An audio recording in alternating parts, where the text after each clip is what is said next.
자유. 어제 저녁에 어니스트 헤밍웨이가 사랑한 쿠바에서 27년 만에 자유를 외치며 시위를 하다가 죽어간 사람까지 발생했다는 안타까운 소식이 전해졌습니다. 코로나19로 관광산업이 위축되고 최대 수출품인 사탕수수 수확량이 30%로 줄어들었으며 내외국인 화폐가 통합된 이후에 달러가 부족하여 생필품 가격이 오르고 전력난까지 가중되고 있다고 하네요. 견디다 못한 사람들이 들고 일어난 거죠. 안타깝습니다. 하루빨리 안정이 되기를 바라는 마음입니다.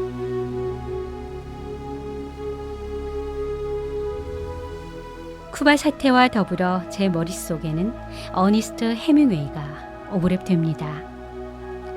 어니스트 헤밍웨이는 미국에서 태어났고 미국에서 생을 마감하지만 쿠바를 제2의 고향이라 부르며 사랑했습니다.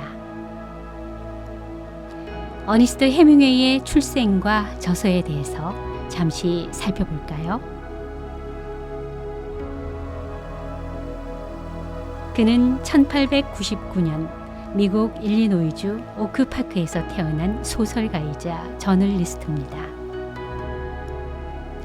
거기에다 군인, 종군기자, 여행가로서 자신에게 적극적이고 스스로에게 부끄럽지 않은 삶을 살았던 것은 확실합니다. 그의 실속 있고 절제된 표현 방식과 모험적인 삶과 대중적인 이미지는 후대 소설에 큰 영향을 끼치게 되죠. 대다수의 작품이 1920년대 중반에서 1950년대 중반 사이에 발표되었고 1954년에는 노벨 문학상을 수상합니다.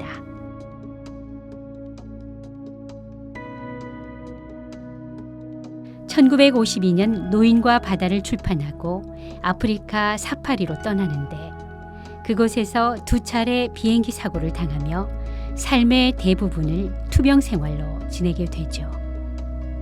4번 결혼을 했고 3번 이혼을 했으며 4명의 부인이 있었습니다. 1940년대부터 1950년대까지 쿠바에 거주했고 안타깝게도 1961년에 미국 아이다호주 캐첨에서 자살로 생을 마감합니다. 주요 작품에는 첫 소설 태양은 또다시 떠오른다를 비롯해서 1929년에 쓴 무기여 잘 있거라, 1940년 작품 누구를 위하여 종은 울리나, 1952년에 발표한 노인과 바다 등이 있습니다.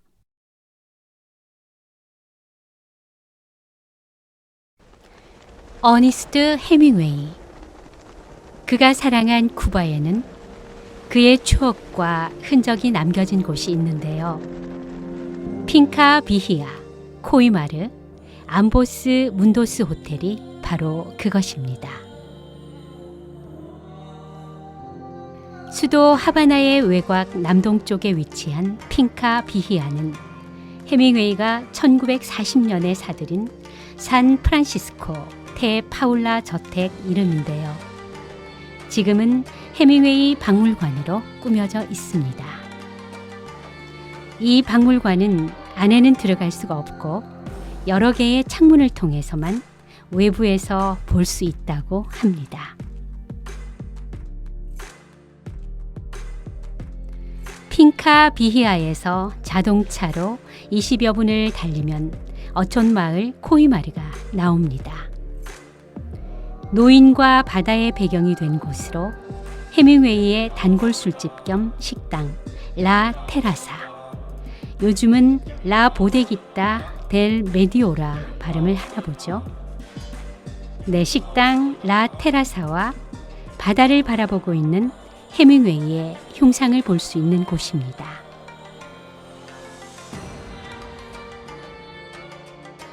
암보스 문도스 호텔은 헤밍웨이가 1932년부터 7년간 머무르며 창작열을 불태웠던 곳으로 이 호텔 511호에서 누구를 위하여 종은 울리나를 썼다고 합니다. 전권을 다 쓴 건 아니고요. 처음에는 키웨스트에서, 여름에는 서부에서, 그리고 겨울에는 이곳에서 모두 18개월간 이 장편 소설을 쓰는데 시간을 보냈다고 알려져 있습니다. 해밍웨이의 책은 워낙 유명해서 많은 분들이 읽어보셨을 텐데요.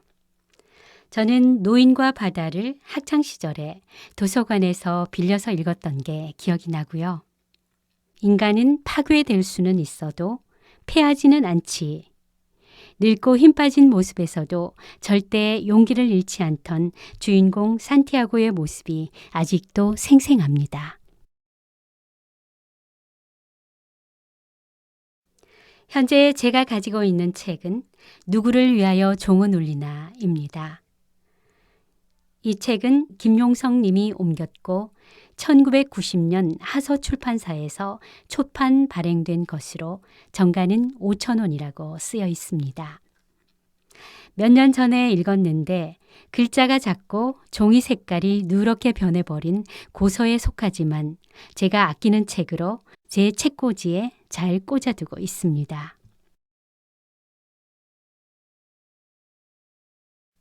파시스트와 공화국 간의 스페인 내전이 한창일 때 대학 교수인 로버트 조던은 다리 폭발을 하라는 명령을 받습니다. 안셀모라는 노인의 도움을 받아 파블로브가 이끄는 게릴라 부대의 지원을 받게 되고 그곳에서 마리아라는 여자와 첫눈에 사랑에 빠지게 됩니다. 주인공 로버트 조던은 마리아와의 사랑에 취하면서도 철교 폭파의 사명을 잊지 않고 결국 죽을 줄 알면서도 위험한 상황 속으로 뛰어듭니다. 이 이야기는 전체 사흘이 될까 말까한 68시간의 짧은 시간 동안 일어난 일로 조던과 마리아의 사랑이 갑자기 움트고 자라나 종말에 이르기에 지나치게 미화된 사랑이라 느껴지기도 하지만 죽음을 앞둔 종말이라는 사실 앞에서는 충분히 있을 수 있는 일이라는 생각이 듭니다. 이 소설은 단순히 로버트 조던의 행동과 죽음의 이야기가 아니며 조던과 마리아의 로맨스에 그치는 것도 아닙니다. 전쟁에 대한 깊은 회의와 주인공의 죽음, 이루지 못한 사랑 등 어두운 면이 있음에도 불구하고 전체적으로는 진취적이고 강인한 삶의 분위기가 전해져 옵니다. 이는 자신의 임무를 완수하고 사랑하는 마리아를 떠나보내는 죽음의 그 순간에 죽음을 초월하는 주인공의 충일감 때문이라고 작품 해설에서는 말하고 있습니다. 이 세계는 아름다운 곳이고 그것을 위해 싸울 만한 가치가 있는 곳이지. 여럿이 함께 살아가는 사회 구성원의 보다 책임 있는 역할을 제시하는 이 구절은 많은 사람의 입에 오르내리고 있습니다. 어쨌든 누구를 위하여 종은 울리나는 해밍웨이가 쓴 작품 중에서 최고의 걸작으로 가장 깊이 있고 가장 진실한 소설로 평가받고 있습니다. 오래전에 해밍웨이 책을 읽어보셨거나 아직까지 읽지 않으신 분들은 이번 기회를 통해서 해밍웨이의 책을 읽어보시죠. 어떤 책이든 좋습니다. 진취적이고 강한 삶의 분위기, 요즘 절실히 필요한 요소가 아닐까요?